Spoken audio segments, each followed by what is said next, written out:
Hi, I'm Tupelo Kenyon, coming to you from the mountains of Colorado between Lyons and Estes Park, and today we're going to discuss the 6 mistakes of man. In the early 90s, while doing research for a book, I spent a couple of months reading every book of quotes I could find. I went to several used bookstores and bought every quote book they had. I ended up with about 30 or 40. Before sitting down to read them, I decided I wanted the right music in the background. I figured if I was going to be spending my time with some of the best things anyone has ever said, it would be perfect if the soundtrack was a collection of some of the best music ever written. So I turned to the classics and bought collections of Beethoven, Bach, Mozart, Debussy, and many others. The combination of great quotes and great music made for an inspiring era. Some of my favorite quotes are sprinkled throughout these Inspired on Purpose videos. It's a good thing for an uneducated man to read books of quotations. Winston Churchill. Listening to all that classical music enriched my subconscious mind and has made a difference with my own compositions. Not that I compose or perform classical music, but all of that time spent soaking up the soaring melodies and inspiring harmonies is a good way to learn, if only by osmosis. Listening to as much of the world's great music as possible is bound to make a difference when composing and performing my own favorite genre of original compositions, uplifting music for personal development. Whether uplifting music or inspiring ideas for personal development, why not learn from the best and glean as much as possible from the brightest humanity has to offer? When reading the thousands and thousands of quotes, one thing made a big impression on me. So many of the ideas were familiar, poignant, and relative here and now. Even though some of the quotes were written a long time ago in lands far away, the authors were expressing ideas, concerns, and life lessons people are wrestling with right now, all over the world. Some of these quotes were current, penned in this century. Others were written over a millennia ago. Others were written thousands of years ago, like these, for instance. When a man is willing and eager, the gods join in. Aeschylus in about 500 BC. In 850 BC, Homer said, "Light is the task when many share the toil." It took me by surprise that people living so long ago had many of the same dreams, the same concerns, and were perplexed with some of the very same struggles we face today. He who does not know the force of words cannot know men. Confucius in about 500 BC. Isn't it fascinating to realize that these people who lived centuries before us were so much like us in so many ways? The same sun warmed their skin. The same moon inspired them, just as it does us. Their bodies were made of the same elements as ours, and it's even possible that we share some of the same atoms. Their brains were virtually identical to ours, and like us, they only used a very small percentage of its potential. Still, they pondered some of the same lofty ideas and wondered about life's mysteries. Around 500 BC, Heraclitus said, "You cannot step twice into the same river, for other waters are continually flowing in." Besides being moved by big thoughts and bold philosophies, they also shared many of our human foibles. They had many of the same shortcomings. They fought many of the same inner battles, and they too moved along in their own way in their own quest for personal development. For example, in about 100 BC, Marcus Tullius Cicero wrote these 6 mistakes of man. 1. The illusion that personal gain is made up of crushing others. 2. The tendency to worry about things that cannot be changed or corrected. 3. Insisting that a thing is impossible because we cannot accomplish it. 4. Refusing to set aside trivial preferences. 5. Neglecting development and refinement of the mind and not acquiring the habit of reading and study. 6. Attempting to compel others to believe and live as we do. When I first read Cicero's list of the 6 mistakes of man, I was amazed. All of these sound like concerns of today, regardless of which country we call home. My next question was, who was this guy, and did he know what he was talking about? I learned that Cicero was a statesman and was known as Rome's greatest orator and most articulate philosopher. In fact, his memory is honored by referring to the last era of Republican Rome as the Age of Cicero. If these 6 points were his observations over 2,000 years ago, obviously much remains the same, even though much has changed since Cicero walked the earth. The outer experiences of mankind have changed dramatically, but the inner experience appears exactly the same. Let's look at them one by one. Mistake number 1. The illusion that personal gain is made up of crushing others. Wouldn't Cicero be amazed at how we as a race have taken this point to a whole new level? He was talking about one person at a time. We can crush considerably more these days at the push of a button. Is that progress? Today, as then, many are still focused on competition and view life experience as a limited, finite vessel from which you must take and hide as much as possible, as soon as possible. I wonder, in Cicero's day, if there were a few forward-thinking individuals who saw life experience as infinite and could approach the inexhaustible fountain of abundance with whatever size vessel they wished to fill. Did some live their lives from this creative center rather than from the more common competitive approach? Did they all try to be taller by cutting off their brother's head? The only competition worthy of a wise man is with himself. George Washington Alston. Mistake number 2. The tendency to worry about things that cannot be changed or corrected. Evidently, in Cicero's day, as in our own, most people never learned the art of creative visualization, to sculpt the life of their dreams by conscious, directed thinking and deliberate intent. If they knew how to do that, they certainly wouldn't be squandering away their energy by worrying. Don't worry about anything. Worrying never solved anything. All it does is distort your mind. Milton Garland at 103, the oldest known worker in the U.S. If the people of Cicero's day understood the power of manifestation by deliberate intent, they would realize that worry is simply creative visualization performed backwards. William Ralph Inge said, "Worry is interest paid on trouble before it is due." When someone worries, they are holding a clear picture in their mind of something they do not want to happen. They add urgency to their mental picture by accompanying it with strong emotion, specifically negative emotion, such as fear, dread, or foreboding. This is the recipe for manifestation, as detailed in the Subtle Side video.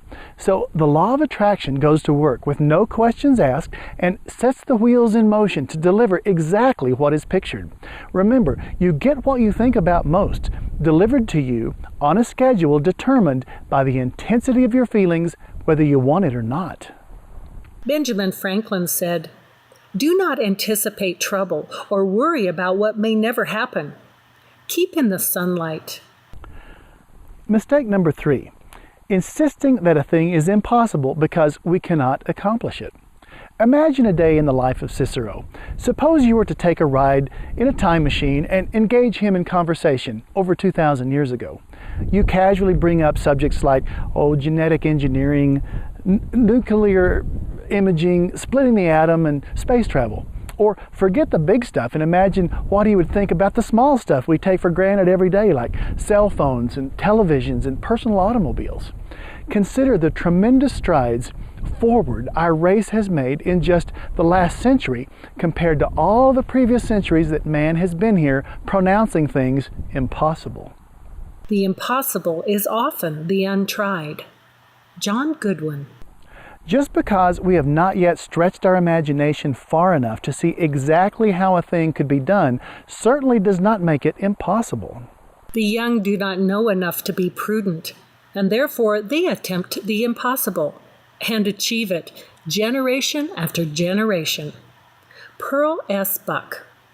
And around 1200 A.D., St. Francis of Assisi said, "Start by doing what's necessary, then do what's possible, and suddenly you are doing the impossible." You know, my grandfather was born in the horse and buggy days. In his single lifetime, man invented automobiles, then airplanes, then spaceships, which took us to the moon. Now extrapolate that same incredible explosion of science, new ideas, and possibility thinking into the future, 100 years, 500 years, another 2,000 years. The only place where your dream becomes impossible is in your own thinking. Dr. Robert H. Schuller. From this vantage point, it seems like pure folly or even blatant stupidity to label anything with the word impossible. Anything. Napoleon Bonaparte said, "The word impossible is not in my dictionary." It used to be impossible to run a 4-minute mile. After it was done the first time, many more have done it. In figure skating, it used to be impossible to jump and do a double twist until someone did it. Then everyone was doing a double, then a triple, then a quad. Walt Disney said, "It's kind of fun to do the impossible." Mistake number 4, refusing to set aside trivial preferences. We are social creatures, and as such, we often live together. Stubborn attachment to trivial preferences creates unnecessary friction between people. The trick is recognizing when a preference is trivial. Too much energy is spent and goodwill forfeited between people over mundane details. Ask yourself, if I choose not to set aside this trivial preference, will it make any difference in 100 years? In a year? How about tomorrow? Will it make a difference if I set it aside now? Wouldn't you really rather be at peace? Be flexible and give a little to make room for the other guy, so this moment is more pleasant and peaceful for all concerned. In the end, the aggressors always destroy themselves, making way for others who know how to cooperate and get along. Life is much less a competitive struggle for survival than a triumph of cooperation and creativity. Fritjof Capra. And Samuel Rayburn said, "If you want to get along, go along." Mistake number 5, neglecting development and refinement of the mind and not acquiring the habit of reading and study. Consider the fundamental difference. In Cicero's day, most people couldn't. In our day, most people won't. Natural abilities are like natural plants. They need pruning by study. Sir Francis Bacon, in about 600 AD. Compared to the people of ancient Rome, we are more educated and have more disposable time thanks to technology. Still, few people choose to involve themselves in ongoing exercise of the mind. It's a muscle, and like any other muscle, it atrophies when it's not used. Use it or lose it. Active minds that think and study, like swift brooks, are seldom muddy. Arthur Guterman. I congratulate you and appreciate you, one of the few who chooses to take the next step toward your personal development by watching these Inspired on Purpose videos and exploring all kinds of ideas, viewpoints, philosophies, and opinions, even though they may differ from your own. Never utter these words. "I do not know this, therefore it is false." One must study to know to understand to judge. Apothegm of Narda. Why are so many not interested in continuing to read and study for the sake of mental, emotional, and spiritual refinement? Perhaps the masses are still caught up in the first point, about personal gain by crushing others, just as it was in Cicero's day. Albert Einstein said, "Never regard study as a duty, but as an enviable opportunity to learn to know the liberating influence of beauty in the realm of the spirit for your own personal joy, and to the profit of the community to which your later works belong." It's not a matter of who is right or who is wrong or whose way is best. There are many right ways to find peace. In the matter of religion, people eagerly fasten their eyes on the difference between their own creed and yours, whilst the charm of the study is in finding the agreements and identities in all the religions of humanity.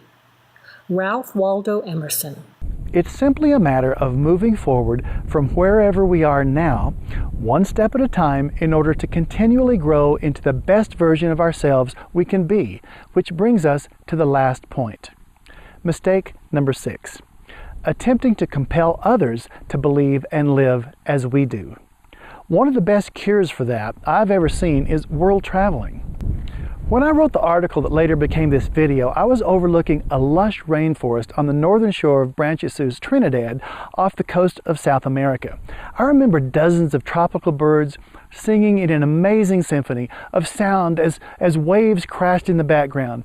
You know, in our travels together, my wife Jenny and I have been in all 50 states of the United States and many foreign countries. We have lived for extended periods of time in many diverse cultures and have met fellow travelers from literally all over the world: England, Australia, Canada, Africa, Japan, China, South America, Europe. The list goes on and on.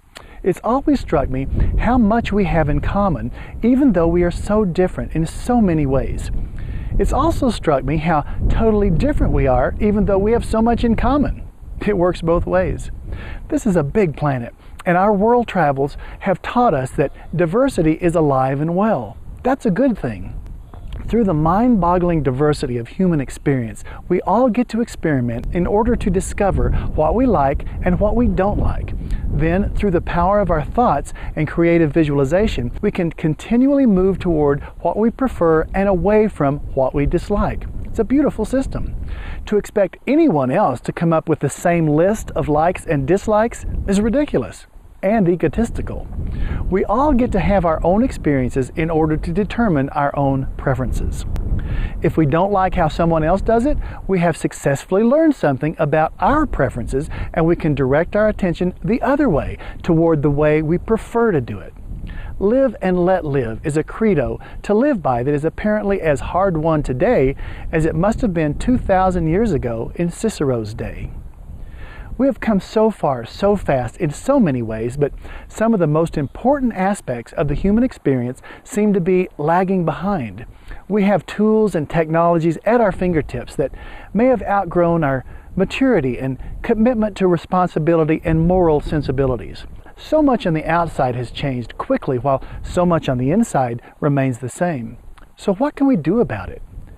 Change, personal development, self-realization, and enlightenment happens one person at a time. We can work on ourselves and see to it that our own path of personal development continues. As a result, we may help inspire others to pursue their own unique path in their own way. As individuals, perhaps we can do our part to help make Cicero's list obsolete by 1. Lifting up others by our example and our commitment to living our lives in such a way that everyone and all of life benefits. 2. Developing the habit of directing our attention deliberately toward what we intend rather than what we choose to avoid. 3. Keeping an open mind, knowing that all things are possible, even though right now, from our limited viewpoint, we may not see exactly how. 4. Choosing peace rather than the need to be right or to always insist on doing it our way. 5. Continuing to read, study, and compare ideas from many different ideologies, philosophies, religions, and opinions. Brains are better suited for comparing and then encouraging original thought rather than remaining in mental ruts. A good idea can come from anywhere, and just one good idea can make a dramatic difference in the quality of life. And 6. Doing it your way and allowing all others to do it their way. Comparing and sharing can be uplifting and inspiring, while trying to coerce others to adapt your way builds walls. Instead, build bridges by delighting in the diversity while sharing discoveries, insights, and personal victories without needing anyone else to choose exactly like you choose. Allow freedom and have confidence that the other person's experience will lead to choices that are best for them, just as your experience has led to choices that are best for you. Whether in Cicero's time or our own time, or in the time of Zorok living on a planet in the Andromeda system 2,000 years into the future, personal development and inspiration happens to each of us one person at a time. It happens because we are interested in it. We choose it when our experiences brings us to the point when it's the next logical step. And we attract it by the thoughts we choose to focus our attention upon. We share the journey even though each journey is unique. It's encouraging to know others are also interested in the mysteries of life. It's inspiring to see others dedicated to living life to the fullest, and as a byproduct, making Cicero's list of the 6 mistakes of man a relic of the past. I'm Tupelo Kenyon. Thanks for tuning in, and remember to celebrate life.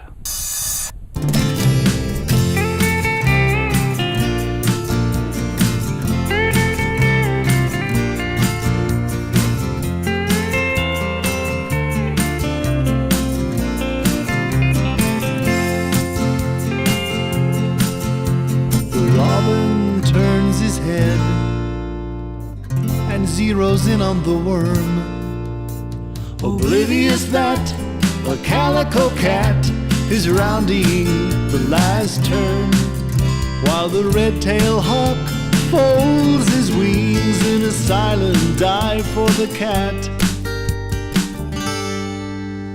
Behind the trees, the artist sees a feather for his hat. It's just the way of the world. It's just the way of the world. It's really nothing personal. It's just the way of the world. As the comet lights the night beyond our darkened eyes, oblivious to all of us who don't look to the skies, focused on the thunder, don't hear the heavens sigh. While space is torn and stars are born and galaxies collide, it's just the way of the world. It's just the way of the world. It's really nothing personal. It's just the way of the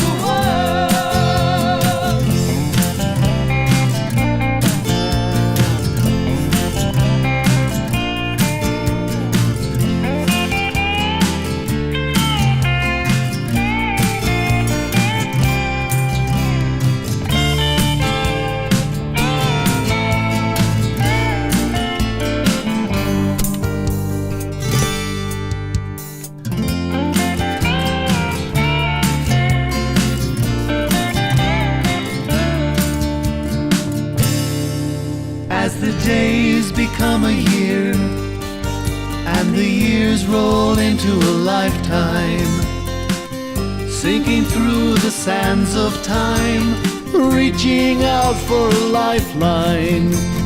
So much to see outside, just going for the ride, and hope it's not too personal to spend time inside. It's just the way of the world. It's just the way of the world. It's really nothing personal. It's just the way of the world.